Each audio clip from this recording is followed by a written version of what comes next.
מאוד מאוד מיוחד, מסעב. If there is one person in the world, as Ariel Kahana just mentioned, that is a guardian of Israel, a guardian of the Jewish people, and has endangered his life, continues to endanger his life for the sake of the truth, it's our dear friend and colleague, Musab Hassan Yusuf.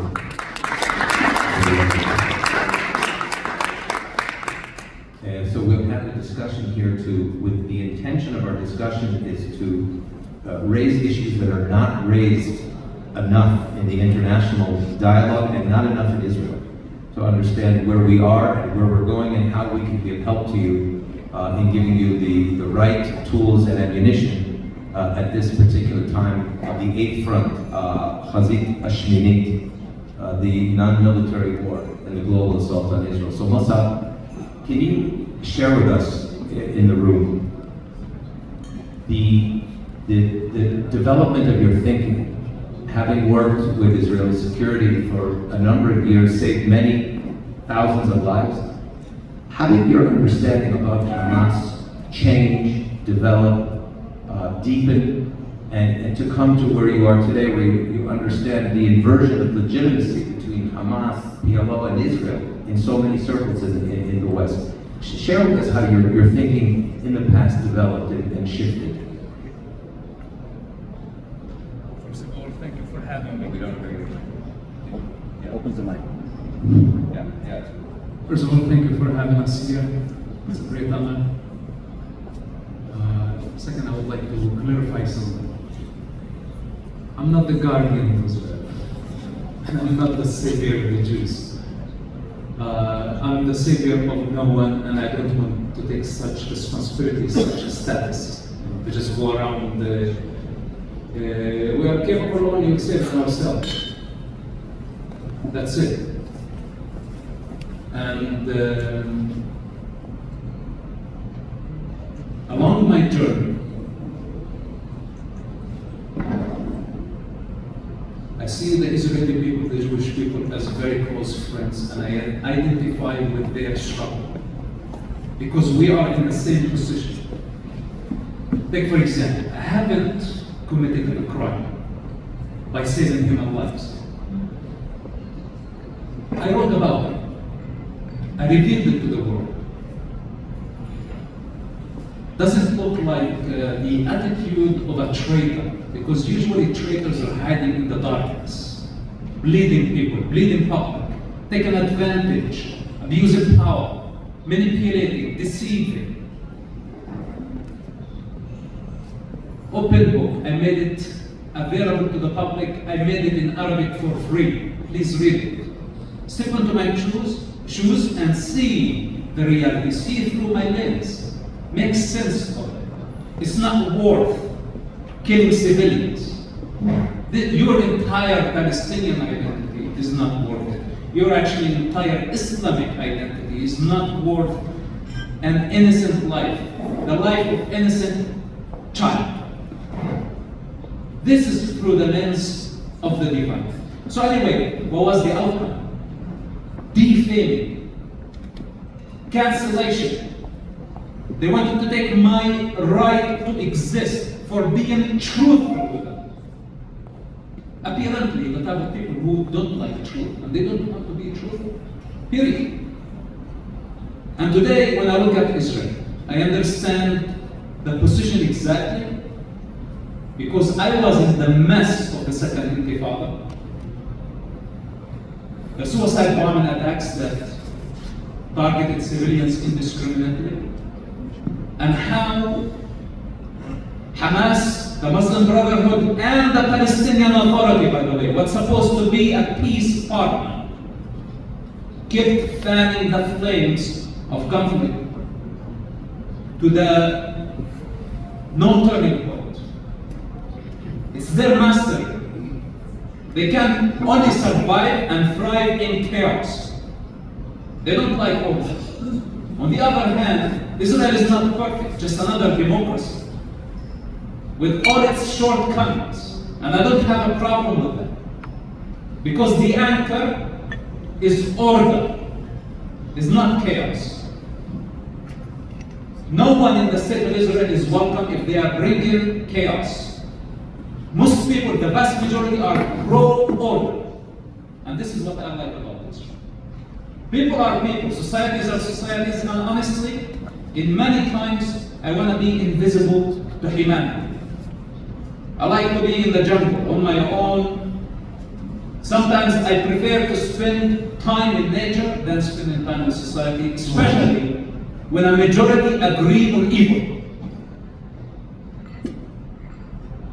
So, I'm sorry that I'm not answering your question directly, but I would like to explain my position. I'm not here to tell you what to do, what not to do. We all understand the mess. Hamas dragged us on October 7th into a very dirty fight, knowing that Israel, or the outcome of such war, is going to be delegitimizing and defaming Israel, shaming Israel, staining Israel with a crime that Hamas commits.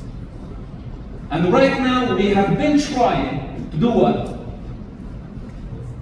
To clean the state, to clean the image, the reputation. It is not going to work. And all the attempts, all the efforts, all the money in the world won't be able to wash this stain. But if we stand firm in our truth, regardless of what people say about us, what people accuse us, because we know that we are not thirsty for Gaza children's blood. None of us, no one in Israel. And Israel's attempt hasn't been to erase the Palestinian people, but the self-proclaimed Palestinian people have been on a quest to destroy Israel and to force the Jewish people out of the country. They inverted the narrative, yes, but this does not mean that this is the truth. Give it just some time before the Palestinians, the jihadists, and all those who back them, and they are going to reveal their true nature to the world. And there's going to be time. Things may get worse than what it is right now, but eventually the world is going to remember the exact same position of Israel today and say, we misunderstood. And Israel is going to prevail. And Israel is going to emerge out of the situation victorious as a leading nation and as a leading country on a global level. This is the way I see it, and the truth is inevitable. Mesa'ab, you put your finger on a key point here. We've talked with the Makala numerous times, and that is for us in Israel to be very clear about the war that we're really fighting. Because for 32 years, under the umbrella of the Oslo Accords, that the world in the West, and we know it from our trip to Washington, everyone was talking about the Palestinian-Israeli conflict, about October 7th being the bloody climax of the Palestinian-Israeli conflict. But in our discussions and in your analysis, we're talking about something totally different. We're talking about jihad. We're talking about a religiously motivated enemy that said on October 7th, in the name of the Al-Aqsa Mosque, jihad and martyrdom or victory, nothing in between. So help us understand this shift, because the entire world is still talking about the Palestinian-Israeli conflict, but the Hamas, the Hezbollah, Iran, Turkey, Qatar, they're not talking about the conflict. They're talking about jihad, Muslim Brotherhood, Caliphate, and eliminating Israel from the map. So my question is, help us be clear about what we're really facing. This is a religious war. This is a religious war declared from one side against all sides. Take for example, the Muslims, when they are reading what they call Surah Al-Fatiha, this is the most recited prayer that any salat or any Islamic prayer without this verse is invalid. And Muslims around the world, even though the majority of them don't speak Arabic, they must recite it in Arabic, parroting stuff they don't understand. Now, what they say in this most known surah. Make us different than the cursed one. غير المغضوب عليهم ولا الضالين. It literally means, and it names, or let's say it refers directly to the cursed Jews. In every salat, hundreds of millions around the world of Muslims, whether they understand Arabic or they don't understand Arabic, repeat this. They have been repeating this for 14 centuries. And as we speak now, hundreds of millions of Muslims around the world have been repeating this. Their prayer is literally cursing the Jewish people. For what? What did the Jewish people do to the Muslims? There is nothing in Judaism anti-Islam. Why in Islam is filled with hateful verses, demonizing and dehumanizing the Jewish people? This is the question that we need to ask the world. So basically, it is a religious war, but from one side. On one hand, the Jews are not declaring war against the Muslims. But we have to keep it across our eyes that it is a war of Muslims, of jihadists against the Jews. This is the dynamic that no matter what happens, no matter what is happening, that we cannot deny. I am not asking you to go on a war with the Muslim people. I myself, I have been cancelled according to Islamic law for renouncing Islam. I have been sentenced to death. I have been cancelled, shunned by my own family for the crime of being free. For the crime of being free. Israel today is defamed, is shunned, is cancelled for the crime of being free. What they want from Israel? They want from Israel to submit and to surrender. As long as this is the attitude, then I don't want to negotiate with them. And Israel should have the same freaking attitude. That I don't negotiate with people who want to cancel my right to exist. This is the dynamic. Drop your hatred against the Jewish people. Drop your attempts that you want to cancel my right to exist. Then we can talk. I cannot talk to you when you are pointing a rifle, when you are killing my people, when you are killing innocent people, as I witnessed, not under my watch. Even though they want to cancel my right to exist, and you can learn from my story. And also maybe you can learn from my attitude. As long as this is what they want, and this is their attitude, I am not hating them. That's the problem. I challenge them. I challenge their belief system. But I want to wake them up. Still, I'm motivated with a little bit of grace and a little bit of love. That I haven't lost sight. When I wake up in the morning, I don't want the Muslim world to disappear.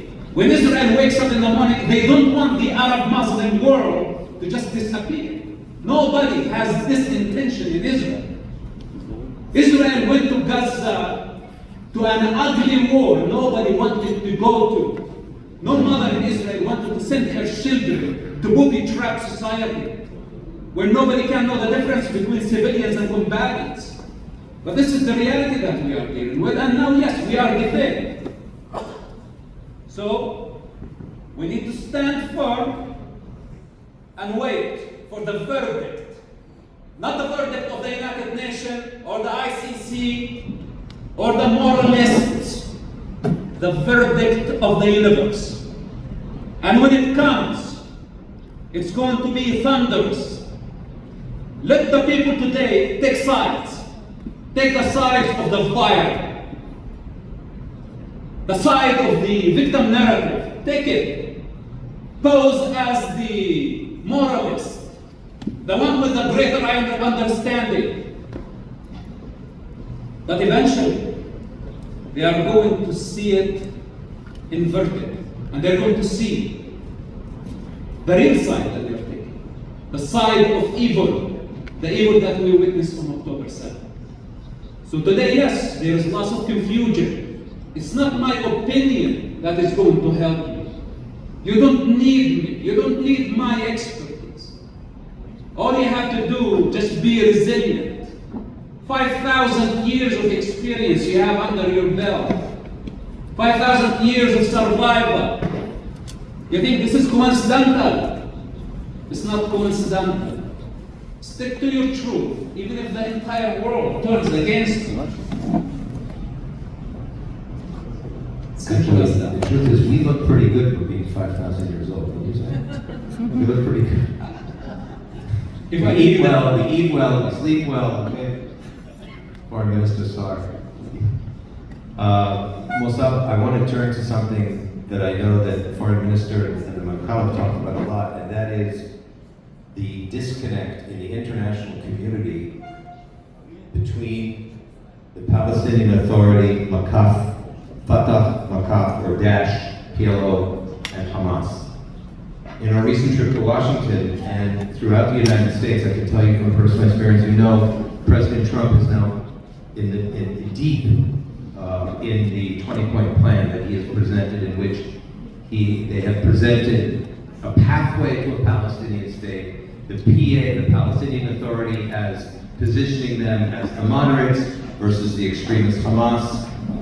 But as you and I both know, in the charter, in the 1964 charter of the PLO, jihad was there, black and white, and Arafat himself was part of the Muslim Brotherhood, certainly in his early years. Help us understand from your point of view, having grown up near Ramallah and knowing very well people in Fatah, not only Hamas, the differences and similarities between what the world thinks is the moderate version of the Palestinian leadership, namely the PA, which is very much part of Trump's plan, versus the Hamas. It's the Palestinian Authority double game. In Ramallah, in Gaza, it's considered jihad, murder. And look at the pay for slave programs. It's not coincidental. This is the culture. Here, they feed the public jihad. In the West, they rebrand it as resistance, or they rebrand it as nationalism, pretending that this is not a religious war, even though they have been feeding the beast. For how long? And honestly, the Palestinian Authority was that sincere about peace. How long they have been hiding in the grass? For 2 years, the world is going in confusion. The Palestinian Authority, they know that Hamas is the greatest enemy in the region, a barbaric group. They don't care for Palestine. They don't want any Palestinian state. They don't believe in political borders. What they want, basically, an Islamic Khilafah. But for the Palestinian Authority, instead of shedding light to say what happened to Israel is not acceptable, to condemn Palestinian jihadists. This is what Hamas is, Palestinian jihadists. And they are in the West Bank, and they are part of the Palestinian Authority. And the Palestinian Authority gives them cover. They work like a bad and good cup, or cup. Then the people go in confusion. There is no difference. Palestine depends on the destruction of Israel. The concept of Palestine. What is Palestine? These are the most important questions. What is a Palestinian? Today, when I debate with some students at UCLA, they are more rigid in their indoctrination than Hamas members.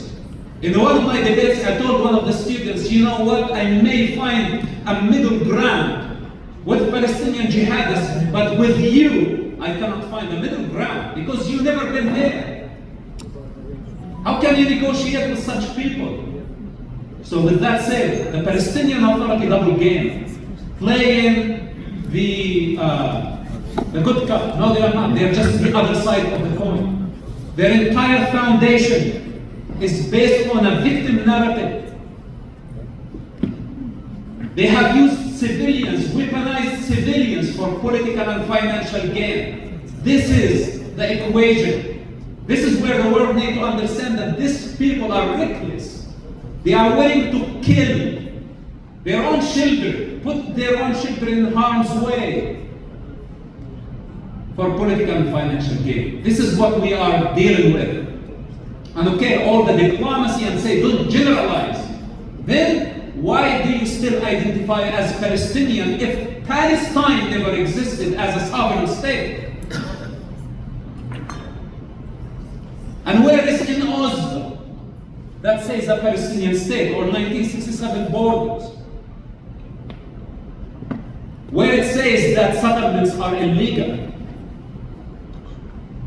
So this lie must come to an end, and who's behind the lie actually is not Palestinian jihadists like Hamas and Islamic Jihad. It's Mahmoud Abbas and Ramallah. This is the puppet. This is the mastermind behind the entire campaign to defame Israel and to fan the flame of conflict, banking on the tragedy of Gaza. What is viewed in Israel as a tragedy, for Mahmoud Abbas is a strategy. This is the game and this is the equation, and we need to start calling things for what they are. You know, you put your finger on the ideological underpinning of anti-Semitism today, the new anti-Semitism, the new genocidal anti-Semitism, which uses Israel as an excuse to cancel the entire Jewish people and to try to divide or drive a stake through the collective heart of the Jewish people and the Jewish state. It's a clear strategy that Arafat began, Mahmoud Abbas continued. How do you answer those, and you appeared on all of the major TV programs in the United States, in Europe, and elsewhere, that are trying to argue that you can call Israel a genocidal, war criminal, apartheid entity, not even a Nazi entity, and that's called criticism of Israel, legitimate criticism of Israel, because they consider it political, but only when you hurt individual Jews is considered anti-Semitism. How do you answer that attempt to drive a stake between the Jewish people in the diaspora and friends of Israel in the diaspora and the Jewish state itself, using this false comparison of that anti-Zionism is really a criticism, it's not the cancellation of the Jews? It's anti-Semitism rebranded as anti-Zionism, saying we don't hate the Jews, but we hate the Zionists. So and tomorrow, even if you criminalize anti-Zionism, they are going to come and do what? Find another reason, find another lame excuse. This is the reality that we are dealing with. And they are going to hate anyway. They hate themselves. So basically, we are not relying on their validation. For Israel right now, I tell you the biggest threat. Are they asking us to conclude? Yeah, we have this internet, a few questions from our neighbors. Before I get to the questions, the biggest threat, in my opinion, is division. And I think the situation in Israel right now is better than during the war, especially the first year of the war. I think where we need to invest our energy is strengthening, unifying the people in Israel and the Jewish nation. Because there is a tsunami out there.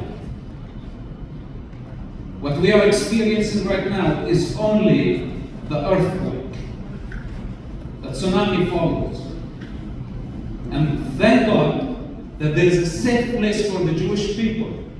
As someone who studied the Holocaust, thank God that they don't have to go on to trains into the unknown. Thank God. And thank God that Israel has a very strong and powerful army, powerful intelligence, and has people actually who know how to represent the Jewish people. Unfortunately, I am not a diplomat, I am not a good representative.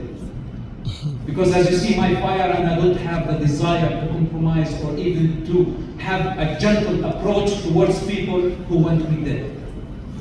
And now as I speak, I'm speaking to them, not even.